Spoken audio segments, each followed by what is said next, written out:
Welcome to this special edition of Inside EKU Sports. He's been on the job for almost a month and a half. The new men's basketball coach at EKU joins us, A.W. Hamilton. First of all, welcome to Eastern. Thank you. Thank you have been a busy man, 3-4 hours sleep a night. Where have your priorities been? Well, they've been here, and we've got off to a fast start recruiting, and then, like I said at the press conference, I've had to re-recruit the guys that we've got. So, we've been busy. We've had workouts, and this week's kind of slowed down because it's a dead week, so the guys can't work out as they prepare for exams. So, it's been kind of nice.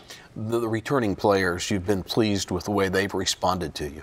Been very pleased. They've been terrific. And I'm probably saying something that we've said many times, but Nick Mayo has been a great leader. And he's taken on a more vocal role with the team. And so, but everybody's been great. I'm very pleased with the whole group. Have you had a chance yet, or does that come when things slow down even more, to look at video from last year's games? Do you break that down yet? We're doing that right now, and I'm watching every game. And so I'm probably about halfway through the season right now. For you personally, you're coming back to where you grew up. You grew up in Georgetown, so parents there, that type of thing. So that's got to feel good to come back to the state. It does. The only problem is my mom and dad both think they're better coaches than me, so they're going to be on me hard now. But no, it's been great to be back. Listen, I've been living in my parents' basement for over a month and a half, and it's been exciting. The downside is my kids have no structure. They're eating ice cream at 11, 12 o'clock at night because my parents can't say no to them, but it's been a blast, and we've had a lot of fun. Tell us about your kids, your wife, your family. I have 2 little girls, Charlie and Andy, 4 and 2 years old, and I can't say no to them ever, so they run wild. My wife is my hero. She does it all. She stays at home, takes care of them, and, teaches them, and she's terrific. So, and she's from Northern Kentucky, so she gets the chance to come home too. So it's been exciting. You've been building for where you are now for a long time. Let's go back and talk about your coaching days first. Then I want to get into your playing days. Your last year here was at North Carolina State under Kevin Keats, who you were an assistant under at Hargrave Military Academy before taking over as the head coach. So, what have you learned from Kevin? Listen, I was with Coach for almost 20 years. I played for him, and then when I transferred to Marshall, he was an assistant coach there. And then when I got done playing, he calls me and says he's got a job opening, and I go work for him for 5 years.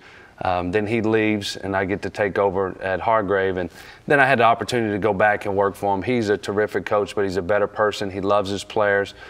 He does a great job managing, and he gets the most out of them. Listen, last year we were picked 12th in the ACC, and we ended up finishing tied for 3rd. Beat Arizona, beat North Carolina, beat Duke. We had some really big wins. If they would have said you guys are going to make the NCAA tournament before the season, there would have been nobody in the country that would have believed that. So he's terrific. I think he's one of the best coaches in the country, if not the best. 237-22 at Hargrave, one of the better prep schools in the nation, national champs in 2016.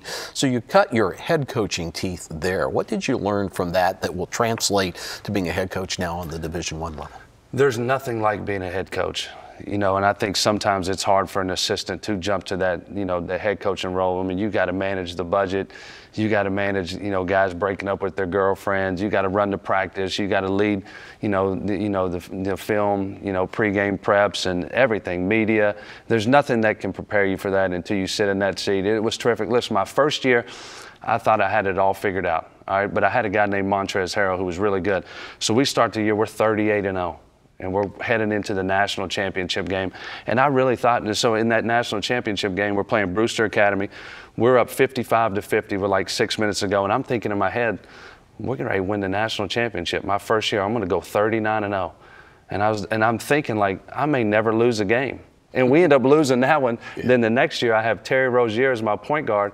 And I thought, again, we're going to, go through this season undefeated and have a chance to win it.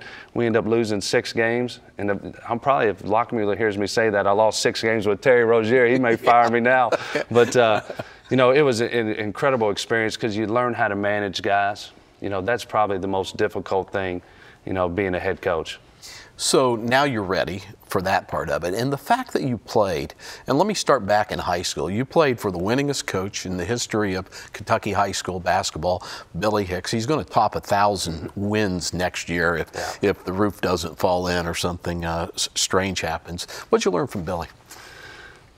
The way he works, I've never seen anything like it. He does every individual. He does all the player development, the strength conditioning program, runs the entire practice. He's incredible, and he is relentless. And, you know, he works every single day. And, you know, I don't know if you're allowed to do that in high school, but, you know, he does, the way he works, the way he coaches, the way he manages, I've never seen anything like that. And there's a reason why he's going to win over 1,000 games. And, you know, I still, you know, he could probably coach the next 5 years and win 2 or 3 more state championships. He's just that good. He really is. He does like to go fishing after the season a little bit. He does like to go fishing, but he's never, he always tells me he's going to retire. Yeah. And I just don't see how he's ever going to retire and just go fishing. He's too competitive. Listen, he's probably in the gym right now working somebody out. You won a state championship your junior year, runner-up your senior year, so you'll learn from that, obviously. I mean, you face the pressure as a player, so you know what the players are going through, and then you take that on to both Wake Forest and then to Marshall for 2.5 years. Yeah, it's hard being a student athlete. It really is, and it's especially hard at Scott County. We were kind of taking that program to another level when I was playing there, and we won the state championship. The next year we make it all the way back to the state championship game, get beat by Ballard, and we had an incredible run. And then I had an opportunity to play at Wake Forest, and you know, my freshman year we made the NCAA tournament, and then obviously finished my career at Marshall. But it's hard being a student athlete, and it's good if you're a coach and because you can relate to those guys, because you know, those guys are going through a whole lot. They're going through a whole lot every day in their life. When you were introduced formally on the court at Alumni Coliseum in your introductory press conference, you brought the team to the podium. I loved that. Why did you do that? Because I really mean it. I've got to re-recruit these guys. They're the most important people in this program is the current players. And I want them to know that, you know, I didn't bring them here. I wasn't the reason why they came, but I'm going to love them. I'm going to take care of them, and I'm going to coach them. And, you know, so that was important as I continue to build relationships with those guys. As you set goals, you did not say we're going to win X amount of games, we're going to win this title, we're going to make this level of the tournament or whatever. You just said we promise to play exciting basketball. Are you a goal setter, or is it more like let's just bring it every day and see what happens? Yeah, no, we'll set goals, but those goals will be inside our locker room. But the biggest thing that I want these guys to do is understand my approach. And I told them in our first team meeting, I'm not going to let anybody work harder than them. And some guys, there'll be days where they love it and there's going to be days where they don't. But we will be the hardest playing team in the country. Now, does that mean we're going to win the OVC championship? It may not. You know, but as we continue to build this program, we'll have our chance when the time's right. Here on Inside EKU Sports, a special edition, we are meeting A.W. Hamilton, the new men's basketball coach. He's been on the job for over a month, and we'll talk about his new recruits, the newest Colonels, when we come back.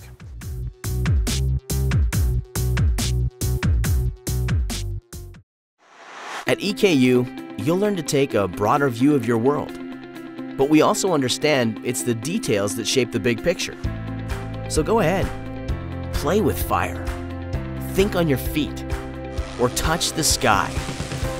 Here, you'll be a part of something new, something big, something beautiful. Be a Colonel. Your time is now. Sometimes you gotta close your eyes and breathe. Find a way to float away on an ocean breeze where the sand is a dance floor beneath your feet. Let go and unwind on Myrtle Beach time.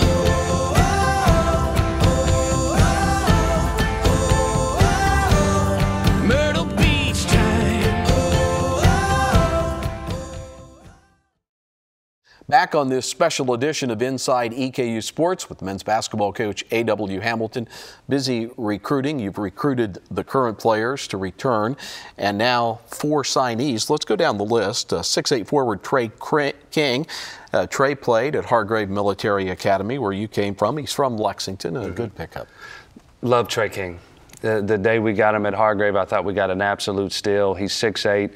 He can guard the 1 through the 5. He's got a terrific frame. He doesn't have the perfect body yet, but he will, because we got a terrific strength coach. I know you know him, John Michael. Right. He's awesome. So I'm really excited about Trey, and he's an incredible person. He'll be a freshman coming in after playing 1 year at prep. He played at LCA, or 2 years. He played at LCA when he was back in his hometown of Lexington. 6'5" wing Jordan Oakley out of Lewisburg College, a junior college transfer, averaged 18 points. Freshman, he was a national runner-up team member. So what about Jordan Oakley, your wing? He's a winner, and he's physically ready to play. Like when you see him with his shirt off, he is like built up now. He looks great. He's terrific. He can physically help us next year, and he's going to get a lot better. He went to a really good junior college, was coached extremely well. So he'll come in, and you know, we have high hopes for him helping us from day one. 6'2" guard Kelvin Robinson, Northwest Florida State College. I know that's a good junior college down in the Sunshine State. You've called him an all-around guard and a defender. Love him. Can really play. He's tough. And, you know, he weighs about 215 pounds. He was a big-time football player in high school and had a terrific season for App State as a freshman. So he can play the 1, he can play the 2, can play the 3. He'll be able to help us right away. And in the Ohio Valley Conference, you have to have the mixture of 4-year players and junior college transfers. It seems like that's the recipe. We had to balance out our class. That was important when I got here. You know, we don't want to have 7 seniors or 6 freshmen. You know, we need to have some balance because we want to build a program that's important. We don't want to just have a great team next year and then the following year not be very good. So we're trying to build the program the right way. Did you have to balance as far as positions as well? Yeah, we're doing that as well. Now, a player that will come here as a transfer from North Carolina State, where you were last year, is Darius Hicks. He's a 6'8" forward. He'll have to sit out next season, right? But Darius he'll be great practice competition for Nick Mayo and the other inside guys. Yeah, and the thing, listen, I got to coach Darius for a whole year. His upside is through the roof. Out of high school, he got offered probably about 15, 20 high major programs. He goes to NC State. Last year, he gets hurt, so he sits out basically the whole season besides 4 games.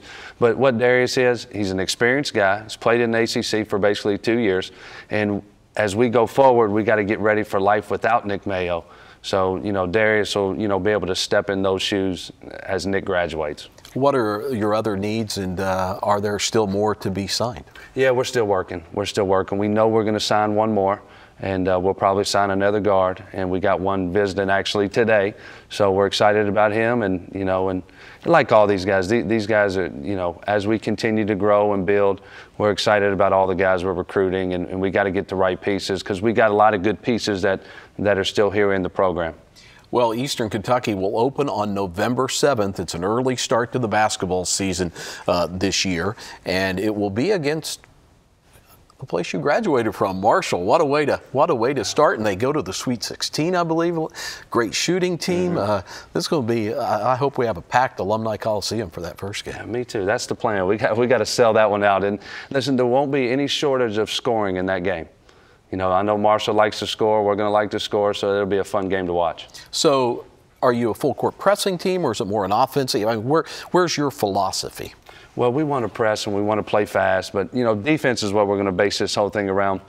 Are we going to give up some easy shots? Are we going to give up some wide open threes? Yes. We are going to press and we are going to trap, but we want to wear the team out, the other team out. Now, you know, hopefully the last 10 minutes of the game we can have more in the tank than them. So that's why we're going to condition and we're going to lift harder than everybody, and that's our mindset. And, you know, we've already started that this spring. And this summer, I couldn't be more excited about this summer. We got a Costa Rica trip. You can go on a foreign trip, one every 4 years. Ours happens this year. We're going to go to Costa Rica right now. The plan is we got 2 games for sure. We're going to try to pick up a 3rd.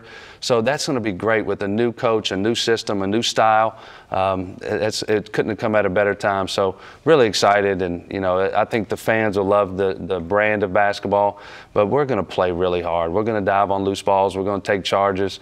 You know, but sometimes everybody's going to be mad at me because we give up a wide open 3 or an easy layup. Yeah, that's going to happen. But as it grows and these guys figure it out, you know, we got a chance to be really good, and, you know, we look forward to that day.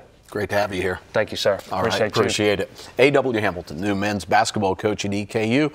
He's been on the job for over a month, and we go inside with him. Good luck to the OVC tournaments, to the baseball and softball teams, the track team in their meet as well as we wrap up spring sports. And that does it for another year of Inside EKU Sports.